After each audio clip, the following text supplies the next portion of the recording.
hello, my name is Rage, and welcome and all to Banished, also known as Why Won't My Villagers Have Babies? I need them to have more babies! God damn it, we're dying! Simulator 2014, and we're gonna find out if it is indeed worth the price. So to do that, let us hop into a brand new game, and I will show you what this is all about, and why it is, quite frankly, really quite fun and in-depth. So we're not going to be called Gifford, no! We are going to be called the RageGaming Empire! I'm going to make it on quite easy settings, quite friendly settings to start with, just so I can explain to you how everything works. So Banished is what I like to call a god game. It's not really in an official category, although a lot of people do say it. A god game to me is something like Age of Empires, where you're an entity in the sky looking down like Populous, and you just control what's going on with your guys in your village, building stuff, making them do things, generally trying to make them have a happy and wonderful time. Kind of like Black and White, but not as much as the previous examples I just meant. But mainly it is a strategy, a micromanagement game, that kind of thing. So you start off with a load of Banished. That's, you know, their name of the video. I was going to say the name of the village, the name of the video, when I actually meant the name of the game, but apparently now it's the name of the video. So Banish, the name of the video. You start with a load of villagers who are being banished from their hometown, and you have to start a new life for them, make sure everything is good, and make sure they don't all die from starvation, cold, and various other horrible diseases, because cold is a disease now, that can occur to them. And you do this by building various structures, as you can see along the bottom, which provide them with food, happiness, warmth, clothing, tools, medicine, everything you can think of that a village would probably need in this type of day and age. You can build it for them. So the first thing that you should do, normally you don't start with any houses, but I put it on easy so I can actually explain to you what's going on. Normally you don't start with any houses, so the first thing that you would do is simply build some housing for your villagers. So I'm going to do that anyway, just so I can show you what's going on. So you get the housing tool and you simply place it where you want. You can rotate everything to be your perfect looking village as you desire, and then simply place everything down and make a cool looking arrangement of buildings. So you can really get your inner perfectionist going on to make a really cool looking city. So the first thing that you need to do is go on this tab over here, and there's a lot of in-depth statistics that you can look at for your town. You've got your average happiness, you've got your health and everything, you got your food stores, your wood, your stone, your coal, your iron, your tools, your clothes, your alcohol, because alcohol is an important thing for the Middle Ages, it really was, and then the current weather, temperature, the time of year, and that is all relevant to everything that can go on in the game. For example, crop cycles do have a yearly cycle. They don't just keep constitutionally, I don't even know, constantly churning out food like they do in other games. So the first thing you're going to do is go on this screen. Now what this screen is the jobs for all your villagers. As you can see, there's a lot of things that they can do. This game really does have a lot of complexity to it. But the first thing that you need is a straight up builder, because the builders are who, as you can imagine, builds every single building that you can place. They are all round, all purpose, they will construct it if you place it, so you turn your villagers into them. Labourers are your adult villagers that don't have a job yet, and they can be put into any of these jobs and they will start helping the village, assuming you have the correct building for them to actually go and work in. And then you've got children in the village that don't contribute anything, but they do grow up to eventually be labourers. The rate at which the labourers have new kids and they grow up and become labourers is really quite slow, hence why earlier I called it the have babies, damn it, simulator, because on the harder difficulties, this game is actually quite brutal. You find yourself losing villagers left, right, to cold, starvation, disease, everything, and they're just not having new kids fast enough, and it's just like, and it really feels kind of weird zooming into someone's house, trying to stare through the window going, you better be having babies right now, and maybe that's just how I play. Maybe not other people do that, but, you know, that's what I've found. So, we've got some builders, and what you can do is you can go in here and speed up the time. So if I speed up the time, you can see they will be using the materials that we start with, the coal, the iron, the stone, and the wood, to construct the houses. So let's go back down to normal speed, and we can see what's going on. So we also have roads. What roads do is simply speed up the movement of the villages, so I like to make sure all the houses have roads connecting them, and then, you know, everything is just a lot more efficient with what you're going on. I've not really laid them out any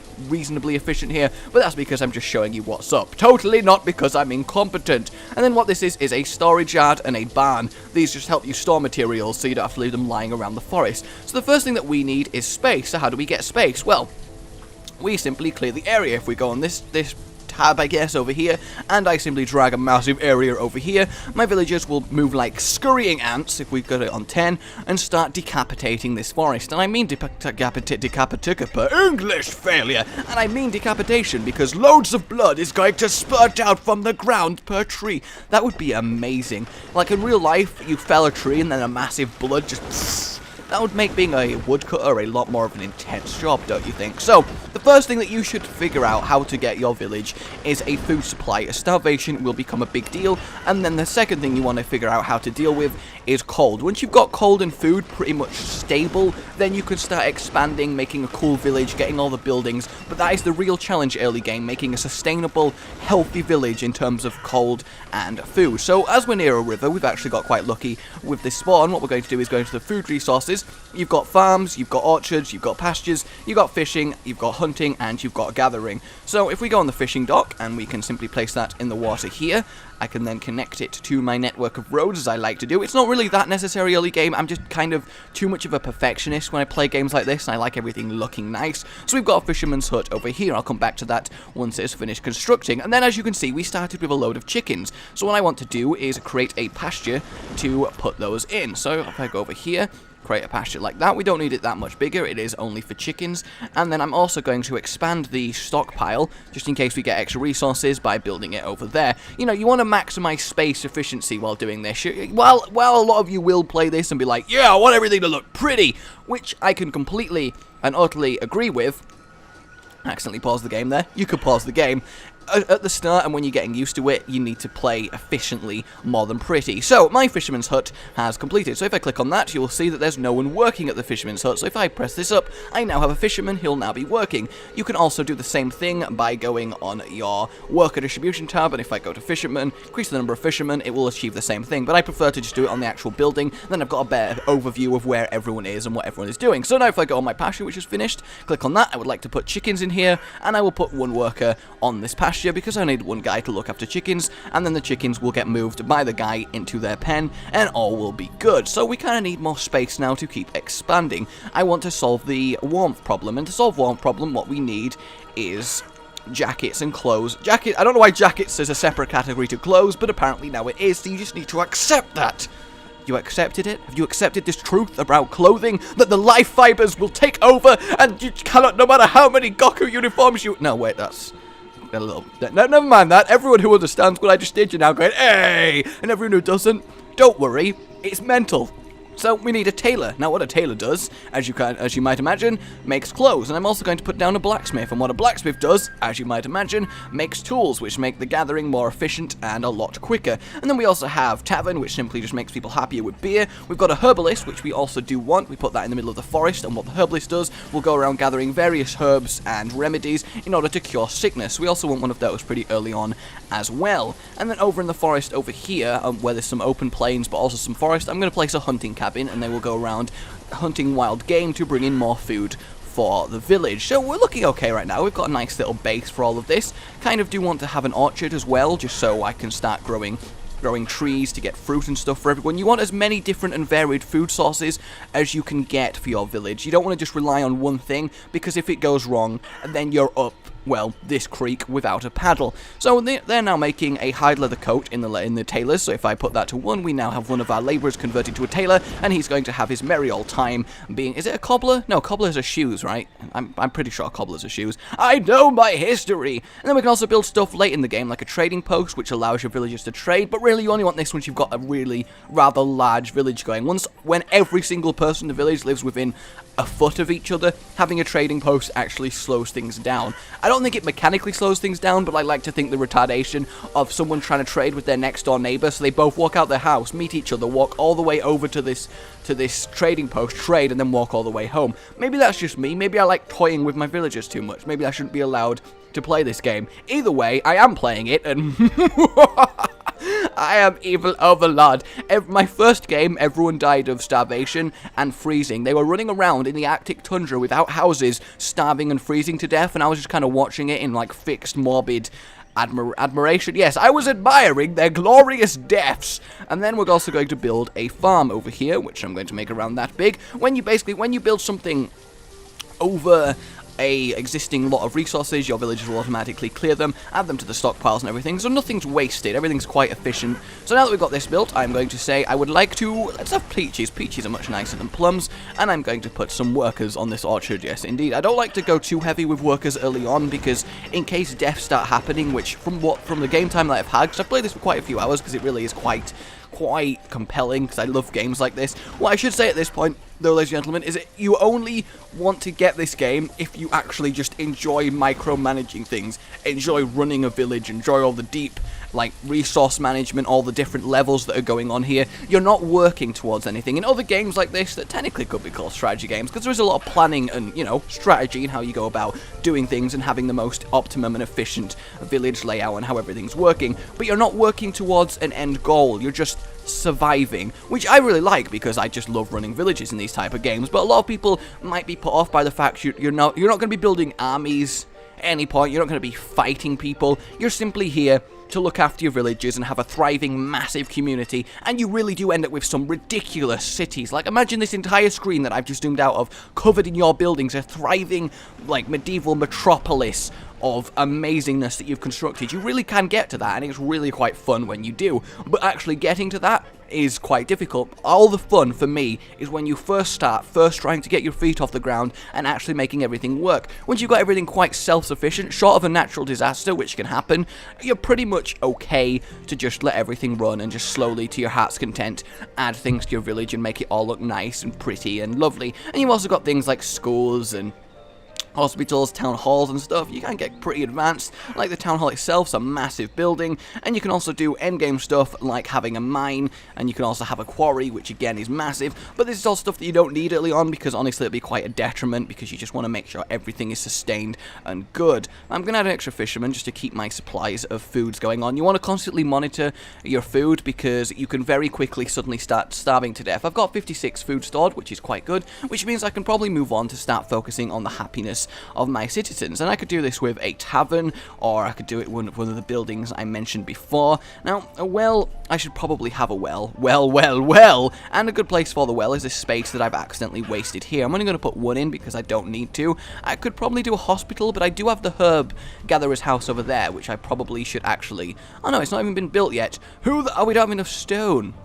That's awkward. Should probably get some more resources real quick. Where's a nice large amount of stone? So what you can do is you don't have to collect everything in an area. For example, what I'm going to do here is tell my villagers, I just want you to gather the stone out of this area. We're okay for the other resources right now. So it makes that gathering a lot quicker, because you just desperately need stone, for example.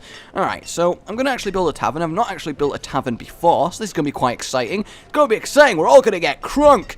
And just imagine a load of, like, medieval villagers in, like, their peasants' robes, just going raving in this tavern to one jester in the corner, solemnly playing his violin. I don't know how you solemnly play a violin. Perhaps you just like, oh, I just like my violin, making noises and strumming.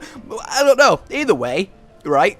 We're going to build a tavern for this medieval village party to happen. So it's quite a good place for a tavern. This space annoys me. And then you could also build stone houses once you've got a lot better resource income, because they're a lot more costly, but they're a lot better at keeping heat, so you're less likely to freeze to death in the winter, which we are currently in. Now, I've been on ×5 speed, so things are moving quite quickly, but you can really slow it down and play at your own pace and really see everything evolve.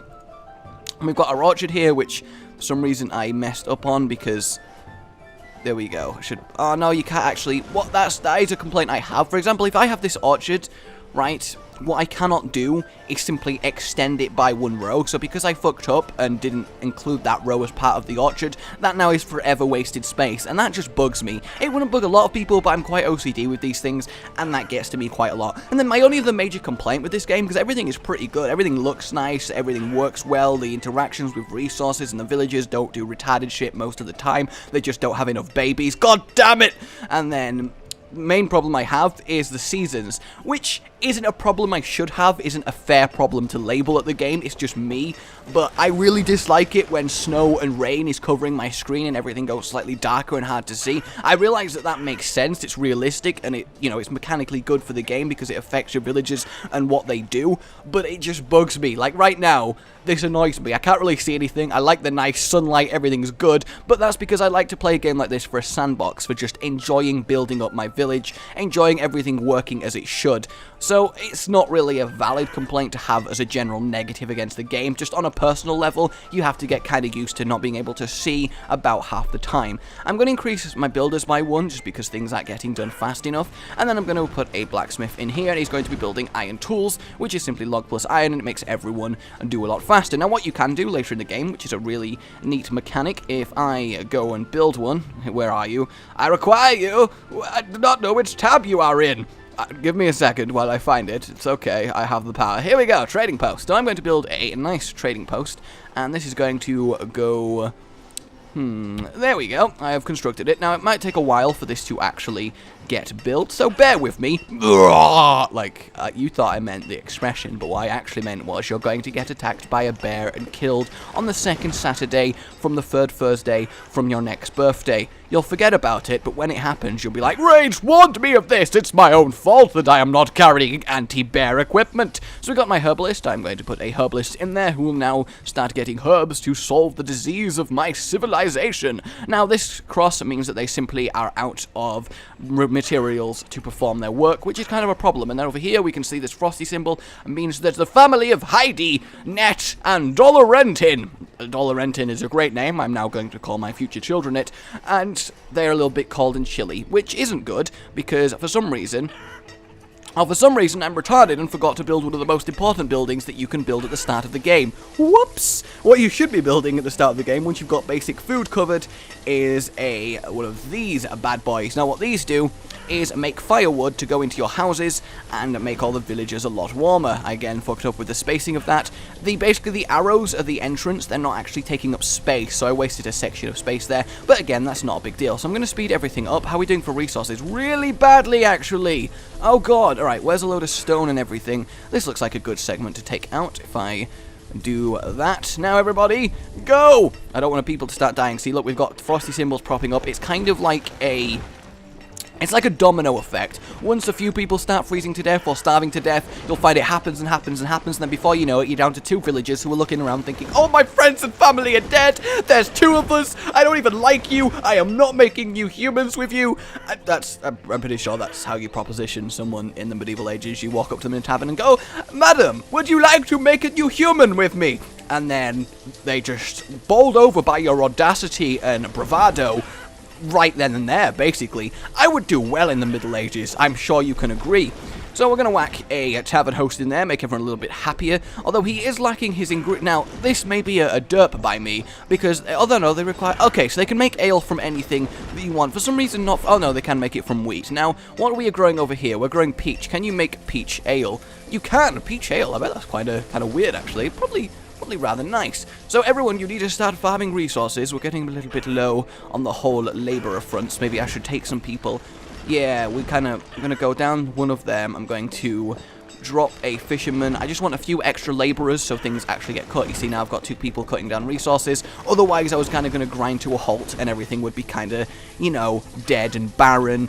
And that wouldn't really be good for my first village of the RageGaming Empire. So we got a lot of cherries that are growing over. No, peppers. I know what a pepper looks like. And we got our peaches growing over there. We got our chickens doing well. Now what you can do here is you can set the slider at which point things will be slaughtered. So if I set this to 12, right, every chicken over 12 that I get will be slaughtered to provide food and feathers, etc. for the village, and they will only keep up to 12 actual live animals in the pen. I set that down a little bit just because I'm getting, that's the I'm starving symbol, so I want a little bit of extra food pumping into the village. As you can see, we have no food stores. This is what can suddenly happen to you, and it's kind of annoying. Well, it's not annoying, it simply is because I failed. I forgot to build this, which means people are freezing, which means they're less efficient, which means I don't have as much food. But fortunately, we've just had a pepper harvest, which is going to solve the food problem pretty handily. So that is quite fortunate for me. And then over here we've got the hunting cabin, which I forgot to actually put anyone in, so I'm really quite good at this game. But, you know, everything's going quite well. You can see how your village would slowly build up as you play this game, and everything gets a little bit more complex, more things to manage,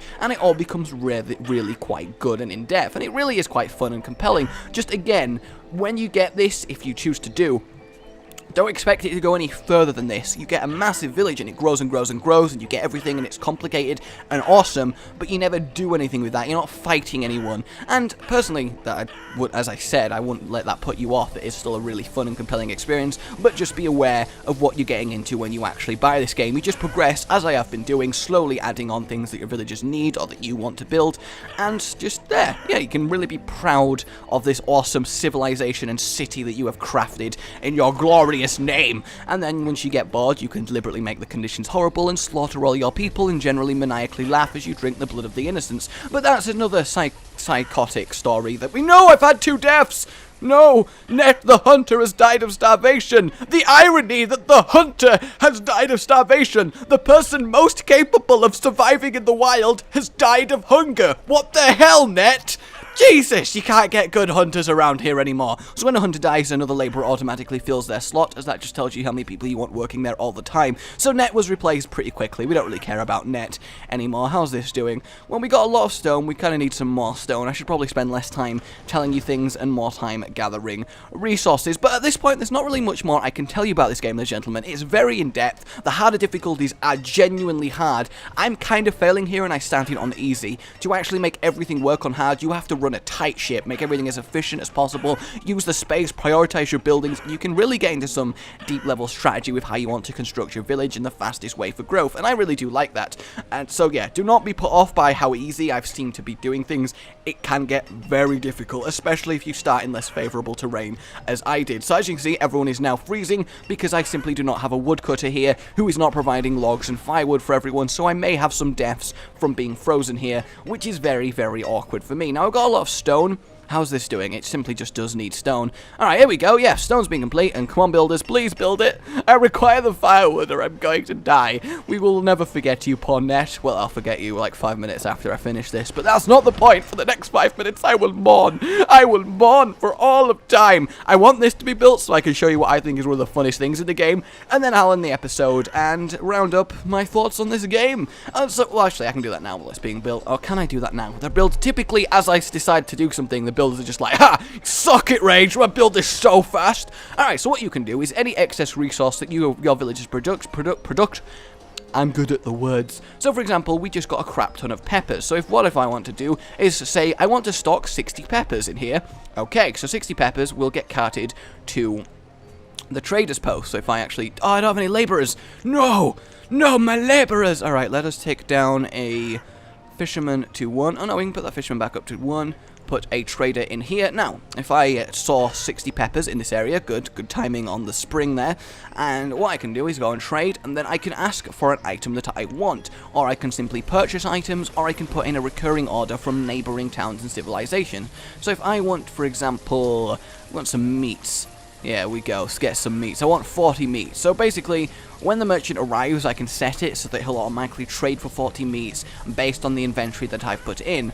Over here, there's not actually anything I can trade for, simply because I haven't got to that far in the game. It's really too early for me to build a trade post, but you can have quite an in-depth trading system with your other villagers. So now I've finally got one of these guys. What I'm going to do is take a trader out of here because I don't actually need it. I don't want the peppers to be wasted here. I want people to eat them, and I will put a person in wood cutting, which should solve the freezing problem. We've still got kind of a hunger problem, but we do have a lot of food growing. But my next step would be to increase food production, and you just keep going on like that, slowly making people happier, eventually getting up to the buildings like the church, and then the graveyard, which stops people being unhappy when their elderlies die, so, you know, like, shove it behind the back, a nice graveyard. I say a nice graveyard, as nice as a graveyard can be. You got schools and stuff, and you can see how the game develops, and I say in a nutshell, I've been here for ages. You know how everything works now, and you just keep growing and growing, and it's all good. So I would say, certainly, for the price that it is on Steam, around 15 quid, if I do recall correctly, about 22-ish dollars if I know my exchange rate off by heart, which I kind of do. I would say it's definitely worth the price. There's a lot in this game. You can spend a lot of hours in here. It is really quite in-depth, and you do get a lot of time to money ratio, and it is quite fun if you're into this. If you expect some more action-orientated stuff, then you probably will get bored quite quickly, but everyone who just likes micromanaging, seeing their own creation growing, and being this maniacal overlord looking after your citizens, then you will like this. So, for me personally, I think this is great fun, definitely worth the price. And that is all I have to say on the matter. This has been Banished, ladies and gentlemen. I will see you all next time. Please like if you enjoyed this. I just said I will see you all next time. I am just going crazy today, which is normal, but maybe more than usual, or maybe not. I got nothing. I'm going to end the episode. I have fun doing this. My name's been Rage. I'll see you all next time. Oh, good. Why is everyone dead? Starvation. Oh, fuck. Well, good job I'm ending, because apparently my village is ending. Oh, God. More food, guys. Produce more food than I did. This is what could happen. No, not poor Augustine and Swallow. He was a child. And again, a hunter has died of starvation. What is wrong? I don't care. Goodbye. Well, at least now we can eat the corpses for more food. What?